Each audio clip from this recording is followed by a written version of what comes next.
Netschkau est une petite ville de Saxe dans le nord d'une région appelée le Vogtland. Autrefois haut lieu de l'industrie textile, cette région reste célèbre aujourd'hui pour la fabrication d'instruments de musique.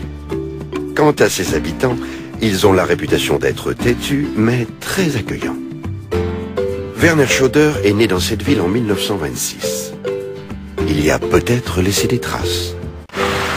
André Bechtold espère trouver des gens qui l'ont connu, ou mieux encore, des personnes de sa famille. Il a rendez-vous au château de Netschkau avec Falk Naumann, historien amateur. Bonjour. Bonjour, André Bechtold. Bienvenue au château de Netschkau. Monsieur Naumann. Oui, c'est ça. Netschkau compte 5000 habitants que Falk Naumann connaît à peu près tous. Il s'est renseigné un peu autour de lui et ses contacts sont très précieux. Nous avons trouvé ce document par hasard. C'est le contrat d'apprentissage de Werner Schöder. Il était en apprentissage dans l'entreprise Muck, ici à Netschkau, de 1940 à 1943. C'est l'original? Oui, absolument. Et nous avons aussi trouvé la quittance de son assurance. Caisse maladie professionnelle de la Chambre des artisans de la circonscription de Plauen. C'est fabuleux. Je n'avais encore jamais vu ça. Il y a même une assurance invalidité. C'était obligatoire. Ça vient de l'entreprise? Oui, c'était dans ses archives. Il l'avait conservé. Pour son dernier travail de maçon, il a démonté et reconstruit à neuf le pignon à redans du château. On peut encore le voir? Oui, bien sûr. C'est vrai? Absolument. Allons-y tout de suite alors. C'est un exemple du gothique flamboyant saxon. Werner Schöder vient de terminer son apprentissage. C'est l'un de ses premiers travaux d'ouvrier qualifié. Voici le fameux pignon en escalier, sur la tour carrée. La restauration d'un pignon de style gothique. La dernière trace visible de Werner Schöder. Il a alors 16 ans. Peu de temps après, la guerre le rattrape. Mais Falk Naumann a d'autres informations encore.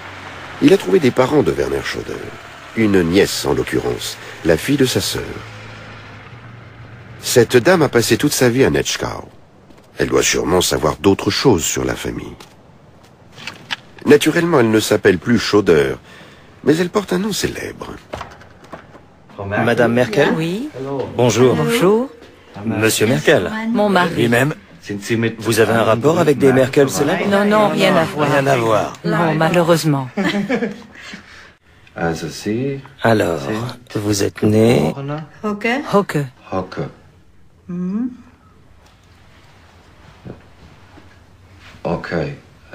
Quel est le lien avec la famille Schöder? Ma mère est une demoiselle Schöder. Votre mère? Oui. Son prénom? Gertrud. Avait-elle d'autres frères et sœurs? Oui, ils étaient 11 enfants.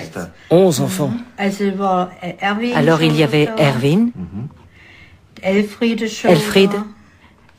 puis Hans Werner, que je n'ai jamais connu. C'est sûrement lui que je cherche. Ou plus exactement, dont le fils nous a demandé de chercher la trace. Que savez-vous sur lui? Ne me demandez pas ça. Je ne sais pratiquement rien. Juste qu'il a été blessé pendant la guerre, qu'il a été à l'hôpital là-bas et qu'il s'est marié avec une Française. C'est tout. Et vous avez des contacts avec les autres personnes de la famille? Avec Erwin, oui. Mais il est mort. Et Elfried aussi est décédé. Il reste d'autres Schöder ici? Non. Personne. Non. Vous ne connaissez pas Eric? Pas du tout. Pas du tout. Non. André Bechtold s'attaque à l'arbre généalogique de la famille Schöder. Werner avait 10 frères et sœurs qui ont presque tous eu des descendants. Certains vivent encore en Netschkau. Seul le patronyme Schöder a pratiquement disparu. Il n'y a plus aucun Schöder à Netschkau. Le seul homme qui porte encore ce nom dans la famille est Eric. Et il vit en France. C'est fou. André Bechtold se rend une nouvelle fois à Netschkau. Mais cette fois, il est accompagné de Pierre Valéry et d'Eric, le fils de Werner Schoder. Vous êtes déjà venu à Netschkau? Oui, 2 fois. Ah bon? Une fois avec ma mère et une fois avec ma femme. J'avais fait des recherches, mais je n'avais rien trouvé. Rien du tout. Non. Eric Schoder avait renoncé à l'espoir d'en apprendre plus sur les origines de son père. On va essayer de trouver Monsieur Naumann. Monsieur Naumann? Bonjour. Bonjour, comment allez-vous? Très bien, merci. Bonjour. Mon collègue français. Bonjour. Bonjour. Vous êtes Eric? Oui, bonjour. Voici la tour carrée et son pignon en escalier. C'est ce pignon que votre père a reconstruit en 1943, pendant la guerre. C'est le dernier travail qu'il a réalisé à Netschkau. Vous avez des documents pour prouver cela à Eric? Absolument. Qu'est-ce que vous avez trouvé? Le contrat d'apprentissage de votre père, Ouais. dans l'entreprise Walter Muck, à Netschkau. C'est quoi? C'est là qu'il a appris son métier. C'est génial ça. Et ça c'était où les archives ça? Ici, dans la commune? Les archives de la ville? Non, non. Ça vient de l'entreprise. C'est sa signature.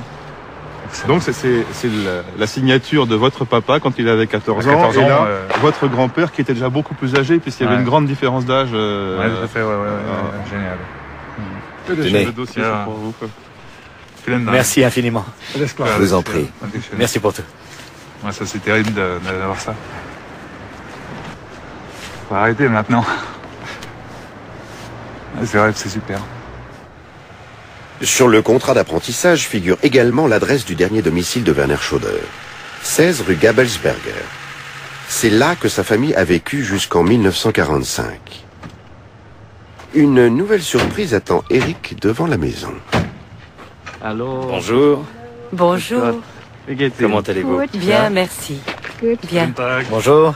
Bonjour. Eric, enchanté. Bonjour.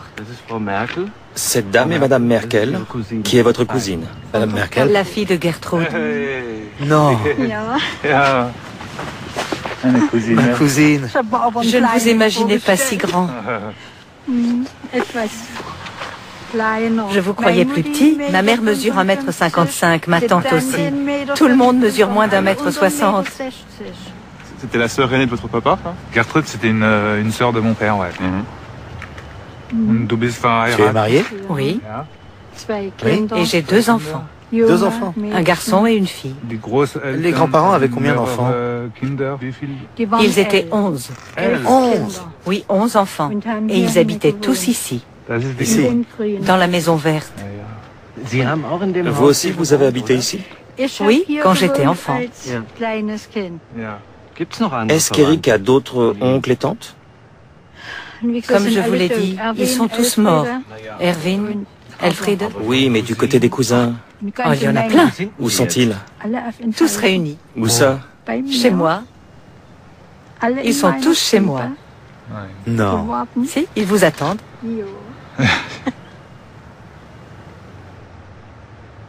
Je vais faire les présentations. Voici Eric. Bonjour. Bonjour. Je suis Petra. Bonjour. Je suis Rivia. Jalla, connaissance, à toi. Merci beaucoup. Tu parles bien français. Elle s'est donné du mal pour parler français. Voici mon fils. Thomas. Ma fille, Kerstin. J'ai remis un peu ta côte. Je peux m'approcher. Et on se connaît bien maintenant, hein? Oui. Christine, vous devez d'abord nous expliquer qui est qui dans la famille Schoder. Pierre Valéry Archassal et André Bechtold ont encore une chose à faire. Présenter l'arbre généalogique de la famille. Un arbre bien complexe qui demande quelques explications. Alors, Voici la famille Schoder. si l'ensemble de la généalogie Schoder. Ici, on a la génération de Werner et de Gertrude et tous les oncles et tantes d'Eric. Les premiers ancêtres tout en haut sont nés en 1765. Tous dans la région? Oui, la famille a son origine à Troyen. Et après, elle reste dans la région. Tout le monde est du Falkland. Mais aujourd'hui, les chaudeurs sont français. C'est génial, quoi. Et aussi accueillant. Ouais, alors là, là, je m'attendais pas, quoi. C'est vraiment trop. C'est presque trop, quoi. C'est pas des étrangers, loin de là, tu vois. C'est de la famille déjà sur le papier, quoi. Et puis c'est vrai que pour moi, c'est à l'origine, mon père, quand il était petit, qui vivait là, avec ses sœurs, ses frères. C'est un lien, c'est presque un lien, tu sais, tu pourrais presque le matérialiser, quoi. C'est presque médical, quoi. C'est pas ombilical, mais presque, quoi. Tu vois, c'est un truc très très fort. Ouais, c'est difficile, ouais, bien sûr, ceux qui ont toujours eu des liens. Parce que quand ça s'est distendu à un moment et que ça se recrée, alors là, c'est trop puissant, quoi. Hyper puissant, ça. C'est génial.